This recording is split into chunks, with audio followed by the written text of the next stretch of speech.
la région de la boucle du Mouhoun, cohabitent plusieurs groupes socio-ethniques d'origine diverses qui ont su construire des liens de leur vivre ensemble. Cependant, depuis quelques années, l'insécurité avec son corollaire de déplacement forcé de population tend à menacer la vie en harmonie entre les groupes socio-économiques. Dans ce contexte et pour consolider les liens de vivre ensemble, le consortium Solidar Suisse, SOS Sahel Burkina et son partenaire local Ocades Dédougou ont organisé le 26 mars 2022 la journée régionale des communautés de la boucle du Mouhoun sous le thème « Défis sécuritaires et humanitaires au Burkina Faso ».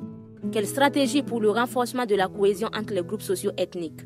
Je me réjouis de cette mobilisation des différentes communautés ici présentes pour traduire leur résilience au regard des difficultés actuelles auxquelles nous faisons face, aussi bien dans la région de la boucle du Mouhoun que dans certaines parties de notre pays. Quand on est dans un contexte sécuritaire, il y a des mouvements de population. Comment faire en sorte que les projets de développement s'inscrivent dans un environnement de paix et de cohésion sociale? Avec les mouvements de population, nous avons des chocs culturels. Promouvoir la paix et la cohésion sociale dans un contexte de développement suppose que nous faisions la promotion de l'interculturalité, qui veut que les communautés hôtes acceptent les communautés déplacées dans leur diversité culturelle. Cette première édition de la Journée des communautés a été un véritable tremplin de brassage, de découverte et de compréhension mutuelle des cultures entre les différents groupes socio-ethniques vivant dans la région de la boucle du Mouhoun. Cette journée des communautés a pour objectif de renforcer l'interculturalité entre les communautés, de leur permettre de mieux se connaître. Et pour mieux se connaître, il faut que chaque communauté puisse présenter d'abord quel est son historique, quels sont ses interdits, quelles sont ses alliances ou parentés à plaisanterie et quels sont les modes endogènes de règlement des conflits. Sur la base de cet ensemble de connaissances, ça permet de faire tomber un certain nombre de stéréotypes et de préjugés. Nous avons beaucoup appris des autres communautés que nous ne savions pas. Nous avons appris leur mode de vie, leur origine, leur totem. Donc ce sont des points très importants. Ça renforce en tout cas le socle de la cohésion sociale. Cette initiative-là va nous permettre de mieux vivre ensemble pour mieux comprendre les choses. Quand je dis mieux comprendre les choses, parce qu'actuellement, le Faso traverse une période très difficile. À travers ça, chacun de nous saura comment est-ce qu'il faut se comporter, comment est-ce qu'il faut apporter un soutien à un déplacé. C'est encore plus bon.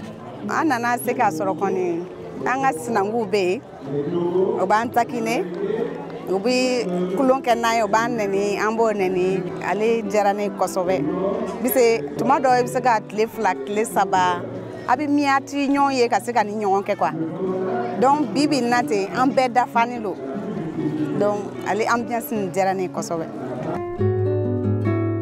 Plusieurs activités ont meublé cette première édition.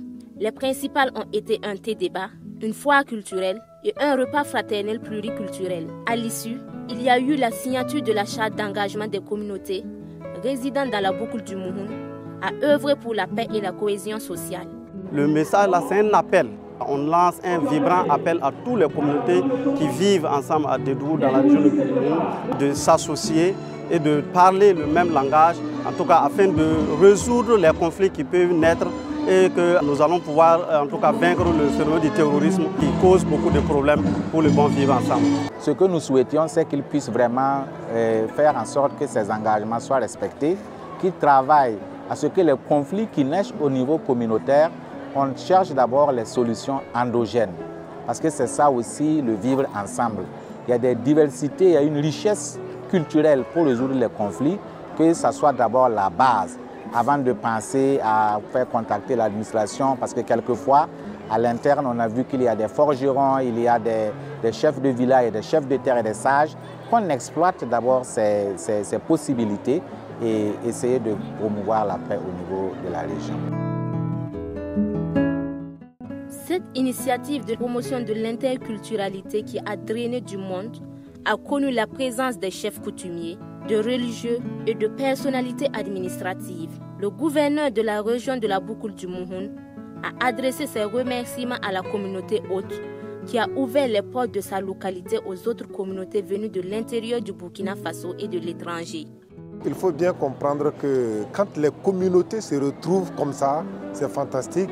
Et la première des choses, c'est véritablement de remercier la première communauté, la communauté Bois. Parce que cette communauté a accepté que les autres communautés viennent cohabiter avec elle. Quand vous allez chez quelqu'un à la maison et que la personne ne veut pas vous recevoir, vous êtes obligé de repartir si les portes sont fermées. Mais c'est parce que ces communautés ont trouvé les portes ouvertes qu'elles sont restées et cohabitées. Il faut saluer ça. Et donc, ce sont des activités qu'il faut encourager et c'est l'occasion pour moi de remercier les porteurs de ce projet, le consortium. Je représente la communauté Bois. Nous sommes heureux parce que nous sommes les autochtones. Et tu ne peux pas avoir un village, tu ne peux pas dire qu'un étranger ne vient pas. Cette journée-là, on a dit cohésion sociale. Maintenant, il faut qu'il y ait l'entente. Ce qui s'est passé là, entre les différentes ethnies là, que ça ne se passe plus. Je suis très content pour ça et j'ai même mobilisé beaucoup de gens. Mise en œuvre dans les régions du Nord et de la boucle du Mouhoun pour la période 2021-2025, le projet Resicom est financé par l'ambassade du Danemark et piloté par le consortium Solidar Suisse, SOS Sahel International, avec l'appui des partenaires locaux, Okades Dedougou et FEPA Biatenga.